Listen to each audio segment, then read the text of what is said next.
கிரைஸ்தவன் ஆண்டவராகிய இயேசு கிறிஸ்துவின் நாமத்தினாலும் அமர்ந்தும் எங்கள் அன்பின் வாழ்த்துக்கள். மீண்டுமாய் தினமும் ஒரு தேவ வார்த்தை என்ற நிகழ்ச்சியில் உங்கள் மறுபடியும் சந்திப்பதில் மிகவும் மகிழ்ச்சி அடைகிறேன். நீங்களும் சந்தோஷமாக இருக்கிறீர்கள் என்று நம்புகிறேன்.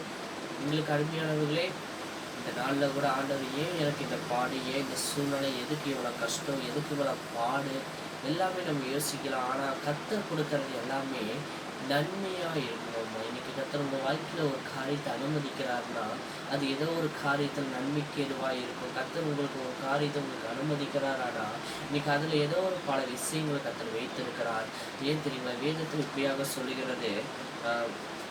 சங்கீதம் 84வது சங்கீதம் 12வது வசனம் இப்படி சொல்லுங்க, கர்த்தர் நன்மையானதை தருவார், நம்முடைய தேசமும் தன் பலனை கொடுக்கும். எங்களுக்கு அருமையானவர்களே, நமக்கு கர்த்தர் கொடுக்கறது எல்லாமே நல்லதை கொடுக்கிறார். அவர் கொடுக்கறது எல்லாமே நமக்கு நல்லதா இருக்கிறது. பாருங்க, வேதத்துல தான் சொல்லு, கர்த்தர் நன்மையானதை நமக்கு கொடுக்கிறாங்க.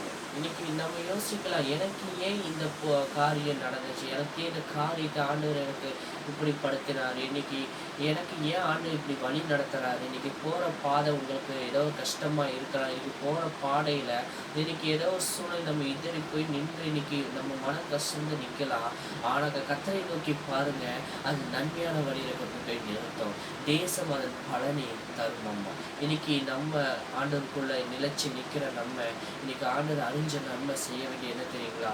அவருக்குள்ள நிலைத்திருக்கணும். இன்னைக்கு அவர் தருகிற சமாதானம் என்றென்றைக்கு நிலைத்திருக்கும். மனுஷன் கொடுக்குற சமாதானத்தை பார்க்கலாம், அவர் கொடுக்கறது நன்மையாக இருக்கும். ஒரு நிமிஷம் கண்களை போய் ஜெபிக்கலாங்களா? எங்களுக்கு அருமையான நல்ல தகப்பனே, இது ஆண்டவர் எங்களுக்குள்ள அந்த நன்மையானதை கர்த்தர் கொடுத்துருக்கிறீங்க. கர்த்தர் கொடுக்கறது நன்மையானதா இருக்கும் என்று வேதம் சொல்லுகிறபடி அது எங்களுக்கு நன்மையானது மாத்திரம் தான் கர்த்தர் கொடுத்துருக்கிறீங்க. இந்த நாள் வரைக்கும் தீமையை கர்த்தர் கொடுக்கல, அது இந்நாள் வரைக்கும் கர்த்தர் நன்மையானதை கொடுத்த தயவுக்காக நன்றி. உங்கள் கர்த்தரை ஆசீர்வாதம் வழி நடத்தினோம். இயேசுவின் நாமத்தில் பிதாவே, ஆமென். Thank you. God bless you.